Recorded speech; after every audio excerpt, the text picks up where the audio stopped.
तो friends, welcome to my channel. जैसा कि लास्ट एपिसोड में आपने देखा कि सभी लोग पार्टी में पहुंच जाते हैं। इस एपिसोड की शुरुआत में हमें पार्टी की पहली सुबह दिखाई जाती है।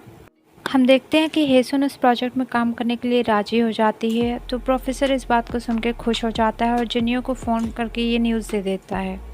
ये सुनकर जिनियो भी खुश हो जाती है। इधर हिंजू के दोस्त उससे पूछते हैं क्या वो भी पार्टी में जाएगा, तो वो कहता है अभी मैंने डिसाइड नहीं किया है।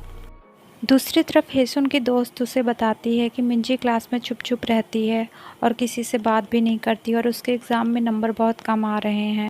ये सुनकर हेसुन मिंजी के पास जाती है और उसे बाहर घुमाने के लिए ले जाती है। मिंजी कहती है कि वो लाइब्रेरी जाना चाहती है, तो हेसुन उसे लाइब्रेरी ले जाती है। हेसुन बताती है कि मैं इस कॉलेज में एक प्रोजेक्ट पे काम करने वाली हूँ और नेक्स्ट सेमेस्टर में मैं यहाँ पे प्रोफेसर बन जाऊँगी। ये सुनकर मिंजी खुश हो जाती है और वो खाली क्लासरूम में जाते हैं और दोनों बातें करते हैं। मिंजी उसे प्रोफेसर की तरह खड़े होने को कहती है, तो वह खड़ी हो जाती है। मिंजी कहती है कि मॉम, मुझे आप पे प्राउड है।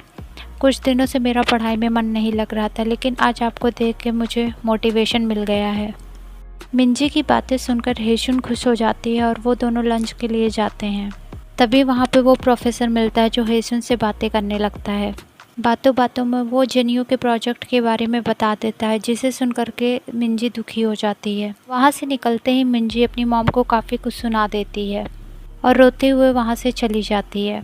इधर रेक्स की डायरेक्टर बताती है कि पार्टी में सुपर ब्लैक मेंबर हिंजू आ रहे हैं। इस बात का किसी को भी पता नहीं चलना चाहिए, नहीं तो पार्टी में सारी लड़कियां उन्हीं के पीछे पड़ जाएंगी। मीटिंग ख़त्म होते ही जिनियो की कंसल्टेंट उसे बता देती है कि यहाँ पे हिंजू आने वाले हैं। वो बताती है कि सबको आईडी वाले नाम दिए जाएंगे जिससे हिंजू को पहचाना जा सकता है। जिनियो कंसल्टेंट से हिंजू की आईडी पूछती है, तो वो बताने से मना कर देती है। ये सुनकर जिनियो उसे पैसे देती है और जानकारी पहुंचाने के लिए कहती है। इधर यूसुन जिनियो की बातों को याद कर रही होती है। वो डायरेक्टर से पूछती है कि क्या हेसुन और जिनियो एक दूसरे को पहले से जानते हैं, तो डायरेक्टर कहती है हाँ, दोनों एक दूसरे को पहले से जानती हैं। ये सुनकर यूसुन उन दोनों की प्रोफाइल मांगती हैं। इधर चासुक-जुन के डैड यूसुन से कहते हैं कि चासुक-जुन की भी शादी करवा दो।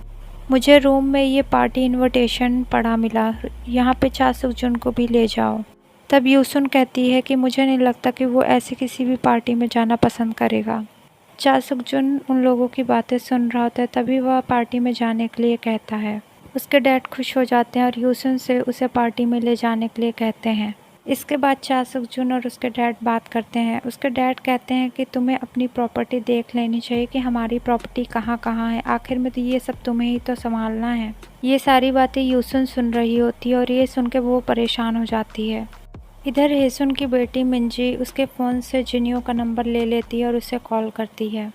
वो उसके ऑफिस पहुंच जाती है और उसे मिलने के लिए बुलाती है। जिनियो उससे मिलने आती है और उसे अपनी गाड़ी में बैठाकर एक अकेली जगह पे ले जाती है। वहाँ मिंजी उसे अपनी मॉम से दूर रहने के लिए कहती है। उसकी बात सुनकर जिनियो कहती है, तुम जानती हो ना तुम्हारे डैड ने मेरे साथ क्या किया था, तुम्हारे डैड रेपिस्ट हैं। ये सुनकर मिंजी उसे चुप रहने के लिए बोलती है, तो जिनियो उसे बहुत कुछ सुना देती है। वो उसके डैड के बारे में बहुत सी उल्टी सीधी बात बोलती है। ये सब सुनकर मिंजी रोने लगती है। जिनियो उसे कैब के पैसे देती है और वहाँ से चली जाती है। मिंजी वहाँ बैठ के रोने लगती है। इसके बाद जिनियो हेसुन को कॉल करती है और कहती है अगली बार अपनी बेटी को मेरे पास भेजा तो अच्छा नहीं होगा। इस बार तो मैंने उसे छोड़ दिया, लेकिन अगली बार ऐसा नहीं होगा। इसके बाद हेसुन मिंजी को कॉल करती है, लेकिन मिंजी उसका फ़ोन नहीं उठाती है। हेसुन जगह जगह मिंजी को ढूंढती है, लेकिन मिंजी कहीं नहीं मिलती है। इधर जिनियो अपने डैड की फ़ोटो देख के सोच रही होती है कि कैसे उसके डैड ने उसे पहचानने से इनकार कर दिया था और भिखारी समझ के उसे कुछ पैसे थमा के घर से भगा दिया था।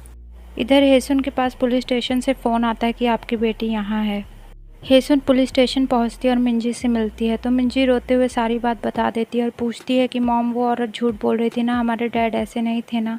तो हेसुन कहती है नहीं, ऐसा तुम्हारे डैड ने कुछ भी नहीं किया। मिंजी को घर ले जाने के बाद हेसुन दुखी बैठी होती है। तभी उसके पास रेक्स डायरेक्टर और कंसल्टेंट का फ़ोन आता है। वो कहती है कि रेक्स में एक पार्टी हो रही है जिसमें ब्लैक मेंबर्स आ रहे हैं, अगर आप आना चाहें तो उसमें आ सकते हैं। हेसुन कहती है कि मेरी मेंबरशिप उस लेवल तक के लोगों की नहीं है। उधर से डायरेक्टर जवाब देती है कि आप इस पार्टी में आ सकती हैं, आपके लिए अच्छा होगा।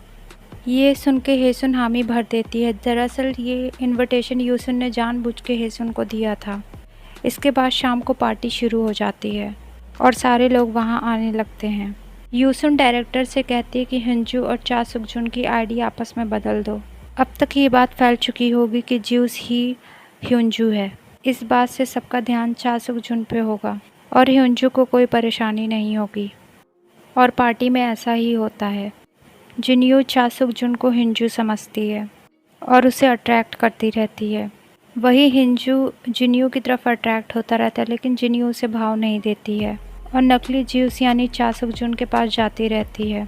जिन्यू डांस करती है और चेस खेलती है और चेस को अट्रैक्ट करती रहती है। इसी बीच हेसंग और हिंजू के बीच बात होती रहती है। तभी वहाँ ज्यूस यानी चा सुकजुन भी आ जाता है और तीनों के बीच बातें होने लगती हैं। ज्यूस कहता है कि मुझे आपकी आवाज़ जानी पहचानी सी लग रही है। ऐसी आवाज़ मेरी एक्स गर्लफ्रेंड की थी। तो हेसुन कहती है कि हाँ, मुझे भी आपकी आवाज़ जानी पहचानी लग रही है। ऐसी आवाज़ मेरे एक्स बॉयफ्रेंड की थी जो मुझे छोड़ के विदेश चला गया था। उसने मुझे कुछ नहीं बताया और अब्रॉड चला गया। उनकी बातें वहाँ हो ही रही होती हैं कि गोए रैन की बेटी जंग मिन जिन आ जाती है और ह्यूंजू से बातें करती है। फिर एक फ्लैशबैक दिखाया जाता है जिसमें यूसुन जंग मिन जिन को हिंजू की आईडी के बारे में पहले ही बता देती है। फिर फ्लैशबैक ख़त्म हो जाता है। थोड़ी देर बाद अनाउंसमेंट होता है कि सब लोग अपना मास्क उतारेंगे और अपने अपने बारे में बताएंगे। वहाँ मौजूद लोग अपना एक एक करके मास्क उतारते हैं और अपना प्रोफेशन बताते हैं। जब हेसुन की बारी आती है तो वो भी अपना मास्क उतारती है और अपना प्रोफेशन बताती है। इसके बाद वो कहती है कि मैं यहाँ एक मकसद से आई हूँ। मैं यहाँ आई हूँ क्योंकि एक लड़की ने मेरी लाइफ को बर्बाद कर दिया था और वो यहाँ पे मौजूद है। वो लड़की कौन है मैं यही बताने आई हूँ। उसकी बातें सुनकर जिन्यू डरने लगती है और एपिसोड यहीं पे ख़त्म हो जाता है। अगर आपको हमारा वीडियो पसंद आया हो तो इसे लाइक करें, शेयर करें, सब्सक्राइब करें।